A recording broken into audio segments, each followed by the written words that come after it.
Hello friends, मैं doctor Hemant Bhardwaj एक बार फिर से आपका स्वागत करता हूं मेरे यूट्यूब चैनल पर। आज हम बात करेंगे चेहरे पर होने वाली झाइयों के बारे में। चेहरे पर जो झाइयाँ हो जाती हैं उनको हम कॉलिस्मा, मेलाज्मा और हाइपर पिगमेंटेशन भी बोलते हैं। अक्सर ये फीमेल्स में ज़्यादा पाई जाती हैं, मेल में थोड़ा कम होती है।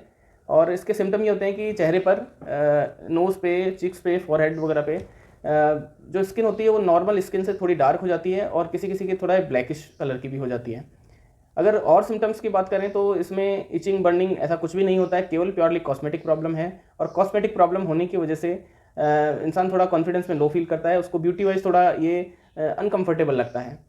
लोकेशन की बात करें कि ये कहाँ कहाँ होती है तो ज़्यादातर जो है झाइयाँ नोज़ पे, चीक्स पे, फॉरहेड पे, अपर लिप पे और किसी किसी के तो पूरे चेहरे पे भी हो जाती है और कुछ लोगों के ये हैंड्स पे भी हो जाती है।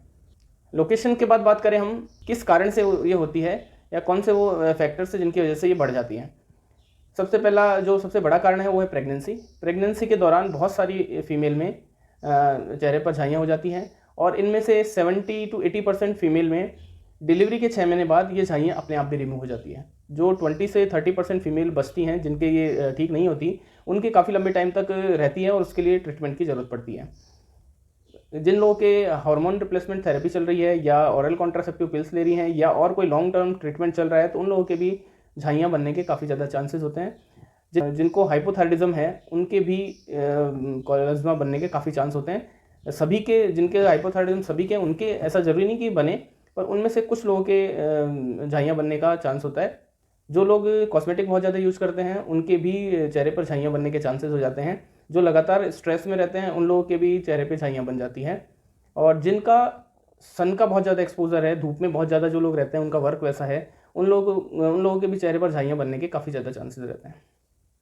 कारणों के बाद हमें ये पता होना चाहिए कि वो कौन कौन से सावधानियाँ हैं, वो कौन से प्रिकॉशन हैं जिनको हम यूज़ करें, जिनका ध्यान रखें हम, तो झाइयाँ बनने के चांस कम रहेंगे। और अगर बनी हुई भी है झाइयाँ तो वो बढ़ेंगी नहीं।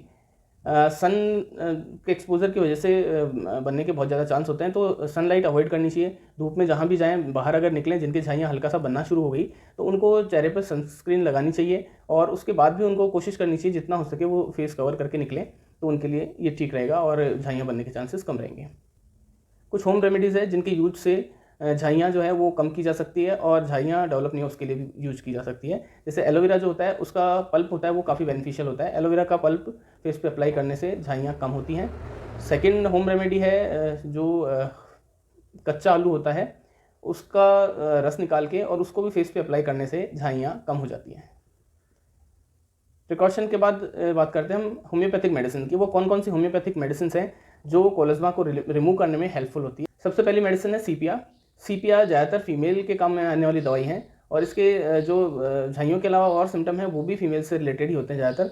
और चेहरे पे जो झाई बनती है वो नोज़ पे और चिक्स पे एक बटरफ्लाई की शेप में और अपर लिप पे झाई बनने के ज़्यादा चांस होते हैं। उन लोगों को ज़्यादा सूट करती है मेडिसिन।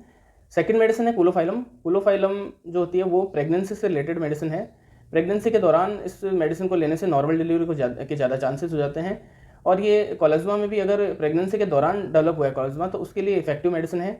साथ ही ये उन लोगों के लिए भी इफेक्टिव है जिन लोगों के कोलेस्मा के साथ साथ मेंस्ट्रुअल और यूट्राइन सिम्टम्स काफ़ी मिलते हैं, उन लोगों के लिए काफ़ी इफेक्टिव मेडिसिन है।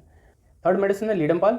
लीडमपाल जो है डिस्कलरेशन के लिए दी जाने वाली मेडिसिन है। इंजरी के बाद अगर कोई डिस्कलरेशन होती है तो उसके लिए हम लीडमपाल 30 काम में ले सकते हैं।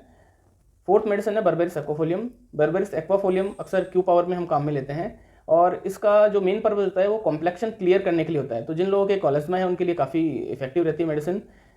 ये एक्सटर्नली इंटरनली दोनों तरह से ली जाती है। इंटरनली हम लेते हैं 10-10 बूंद दिन में 3 बार आधा कप पानी में डाल के ले सकते हैं और अगर एक्सटर्नल एप्लीकेशन के तौर पे लेते हैं तो सीधा हम किसी क्रीम में मिक्स करके भी 20 बूंद क्रीम में लेके मिक्स करके और चेहरे पे जहाँ झाइयाँ बनी हुई है वहाँ सर्कुलर मोशन में इस तरह से हमको अप्लाई करना है।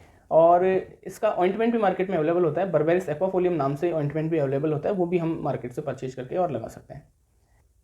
तो फ्रेंड्स, ये वीडियो आपके लिए काफ़ी बेनिफिशियल हो सकता है और अगर आपको इस टॉपिक से रिलेटेड कोई भी क्वेरी है तो आप कमेंट बॉक्स में कमेंट डाल सकते हैं, मैं उनका जवाब देने की कोशिश करूँगा। Thanks for watching this video.